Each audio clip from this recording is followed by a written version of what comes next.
Qu'est-ce que j'ai fait pour mériter ça? Qu'est-ce que j'ai fait pour être rejetée de la sorte par cette personne que j'apprécie tant? Bienvenue à tous, je suis Claire-Sophie, fondatrice d'Osana et du rituel offert. Demandez et recevez pour vous offrir une vie pleine de sérénité, pleine de confiance et pour favoriser votre bien-être au quotidien et accéder, oui je dis bien accéder au bonheur et vraiment copier les habitudes des personnes qui ont du succès dans leur vie, du succès sur tous les plans. Je ne parle pas que de succès matériel, argent, notoriété, gloire. Je parle du succès sur tous les plans. Donc le succès, l'harmonie, la joie, la sérénité, la paix, l'amour de soi-même, l'amour de l'autre et toutes les composantes en fait du bonheur. Donc c'est un rituel qui vous permet, en prononçant des mots riches de sens, des mots puissants, forts, au quotidien, de façon assidue et disciplinée, en les accompagnant d'actions concrètes pour tendre vers vos objectifs chaque jour. Cela vous aide prodigieusement en ressentant, en intégrant tout ce que vous voulez par la pensée, par la visualisation et donc par la manifestation ultime. Tous les liens sont dans la description et dans le commentaire épinglé.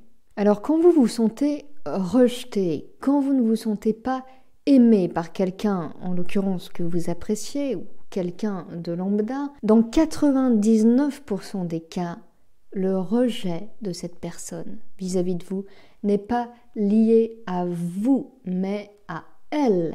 Oui, je dis bien à elle. La cause de son rejet est complètement décorrélée de vous. Arrêtez de vous torturer l'esprit en vous demandant ce que vous avez fait de mal. Quelles paroles maladroites vous avez pu prononcer à son égard. Ce qu'on a dû dire de vous, les commérages, les on-dit, les oui-dire. Non, arrêtez de vous torturer l'esprit, ce n'est rien de tout ça dans 99% des cas. Dans 99% des cas, le rejet de cette personne vis-à-vis de vous est lié à son vécu, à ses blessures, à ses peurs, à la peur de reproduire peut-être quelque chose de mauvais pour elle, une situation traumatisante, une situation qui lui a généré de l'angoisse, des peurs, des tensions, des insécurités. Donc cette personne n'a tout simplement pas envie de reproduire potentiellement ceci si vous lui proposez par exemple une relation, quelle qu'elle soit, amoureuse, amicale, ou même si c'est d'ordre professionnel. C'est-à-dire si vous êtes à votre compte et si vous êtes un coach, par exemple un coach de vie, vous pouvez avoir le meilleur produit du monde, être le meilleur vendeur du monde. Si cette personne n'est pas prête à bouleverser son intérieur, à changer de vie, à se bousculer, à fouiller en elle ce qui ne va pas pour chasser les ténèbres, chasser les démons et enfin embrasser sa lumière, accéder à la connaissance ultime, à l'amour divin et à la sagesse éternelle. Si elle n'est pas prête à faire tout ce travail qui est éprouvant, qui est douloureux, qui est inconfortable, vous n'y êtes pour rien. Souvent, 9 fois sur 10, ce n'est pas une question d'argent. La personne va prendre l'excuse de « c'est trop cher ». Votre service est trop cher. Je ne peux pas me le permettre. Pas en ce moment, pas maintenant, c'est pas le bon moment, j'ai pas les moyens. Alors, ça peut être ça, évidemment. Mais 9 fois sur 10, c'est lié à ses blessures, c'est lié à ses peurs. C'est lié à ses traumatismes et à son amour du confort. Je sais que ça va me demander des efforts, que ça va me bousculer de l'intérieur, que ça va me demander du courage, de l'abnégation, de la discipline, de l'assiduité. Je n'ai pas envie de faire l'effort.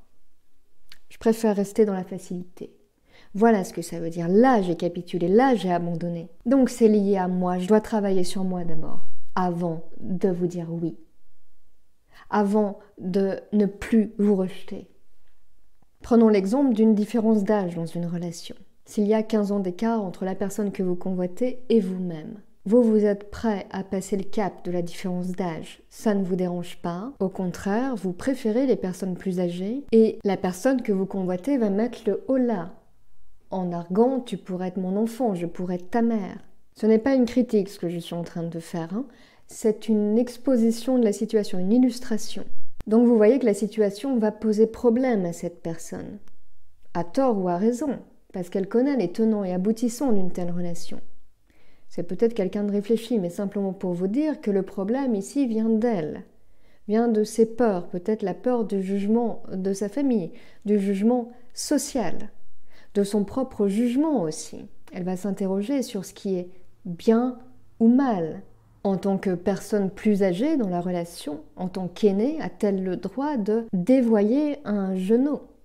Aussi mature soit-il, aussi réfléchi, aussi lucide, aussi en avance sur son âge soit-il. Que va penser de moi la société? On va me traiter de cougar. Mes parents vont le rejeter. Je ne peux pas vivre en cachant, en dissimulant la relation. Ce n'est pas une vie. Je n'ai pas envie d'être en cavale dans ma vie amoureuse. Vous voyez, donc ce sont des réflexions qui vont être faites de façon très individualiste, très portée sur soi et très portée sur le regard des autres, de l'extérieur, toujours. Les peurs, les angoisses, les blessures, les traumatismes. Alors ça peut être dans d'autres cas une blessure de l'abandon qui ressurgit. J'ai peur de m'engager, donc je préfère rejeter la personne qui s'intéresse à moi. J'ai peur de souffrir, j'ai peur de revivre l'abandon que j'ai connu avec cette personne. J'ai peur de retomber sur un pervers narcissique. J'ai peur qu'il me trompe de nouveau. J'ai peur que ce coach en développement personnel ne m'apporte rien du tout comme celui que j'ai payé l'autre fois. Donc je préfère rejeter l'inconnu, parce que ça me sécurise mentalement.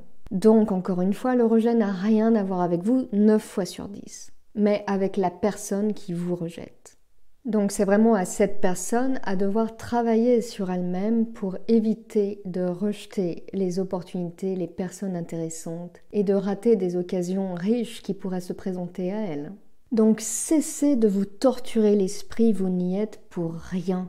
Si vous voulez développer votre charisme, votre influence, votre élégance, votre raffinement et attirer à vous absolument tout ce que vous voulez, devenir magnétique dans votre vie, j'ai préparé un programme spécial unique, complet, Charisme Mastery, qui vous permet d'appréhender absolument toutes les façons de se comporter en société dans toutes les situations de la vie courante, toutes les situations fréquentes, courantes et occasionnelles. C'est un programme qui n'est pas désuet, qui est ludique, facile d'accès depuis le confort de votre domicile. Si vous êtes intéressé, tous les liens sont en description de ce contenu et dans le premier commentaire épinglé. Et je vous dis en route vers l'excellence pour ne plus être monsieur et madame tout le monde, à votre succès.